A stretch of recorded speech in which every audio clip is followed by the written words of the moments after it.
Alright, as promised for this week, we are going to be making lift hooks for excavators for the tip of the week. So today we have my Caterpillar 350L, and I want this machine to be doing a little bit of sewer work, and we needed to find some way to be able to hook on some sewer, shield shoring panels and whatnot. And what you're going to need for an excavator to qualify for this, is you're going to need one of these lifting pins here in the linkage.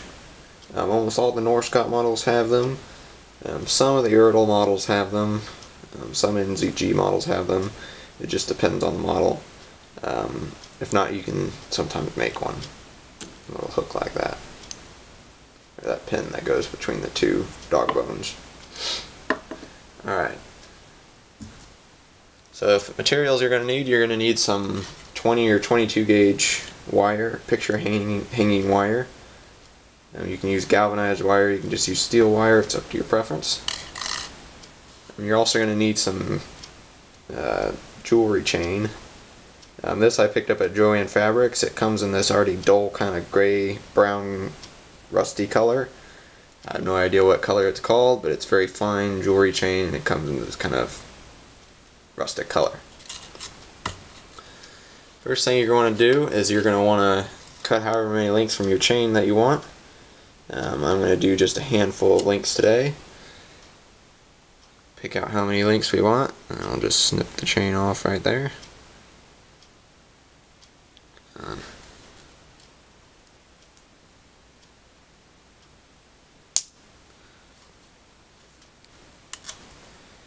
Right, there we go, we got our little bit of chain now. Next, what we're going to want to do is we're going to come over here to our bucket pin. We're going to take our wire, we'll thread it through one of the last links in the chain, like so. And we're going to run the wire through and around the between the dog bones and around that lifting bar.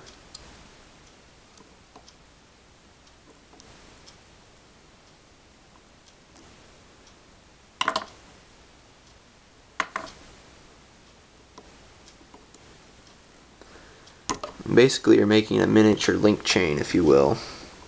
It's kind of challenging, but you just got to bend a loop in it, run the chain all the way to the end there, and then you'll just want to close up that loop. Make sure the chain is part of that loop.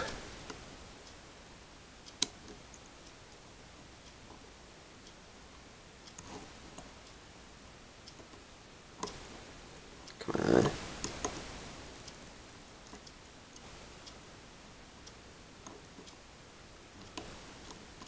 Like so. Then all you want to do is just trim off the excess wire.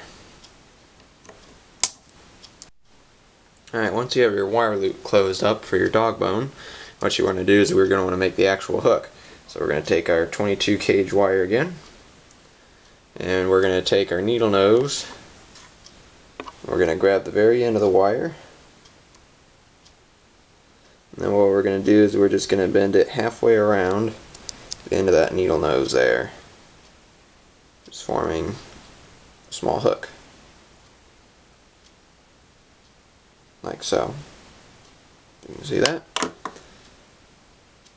If you want to, you can always make the hook bigger by just flattening it out if you messed up, and moving it to a larger spot on the needle nose, and repeating the process.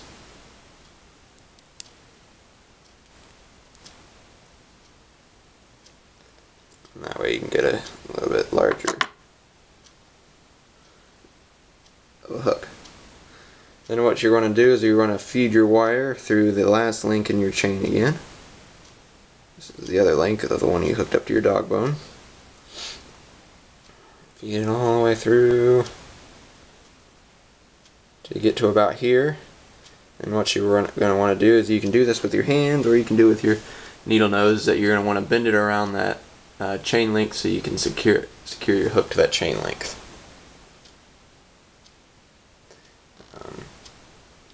I recommend starting with your hands and then going to your pliers in a little bit.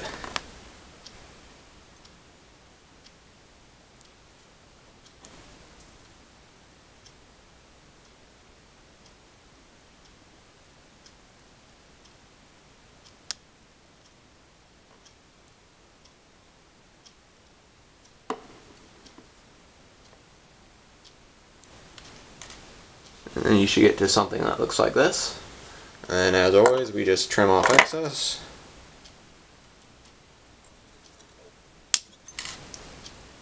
And there we go.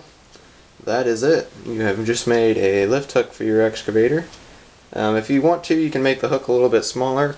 This one ended up a little bit on the big side, I'd say. But you can always make it a little bit smaller. I made several of these in the past. Here's one on my 330B there. So you can see it's a little bit smaller. It's a little bit harder to see actually. The camera's not going to focus on it very well. I don't know. But anyway, those are the two different size lift hooks I made. You can make the lengths of chain shorter or longer. You can just take out lengths. This chain here ended up being a little bit long for the 350, but you can always shorten it up if you want. And that's how you make lift hooks. Next week, the tip of the week is going to be making your loader arms lift higher. So what we're going to modify is this 824K here. As you can see, when you get it out of the box from Myrtle, lift arms don't go very high. So I'm going to show you how to make your lift arms go just that much higher.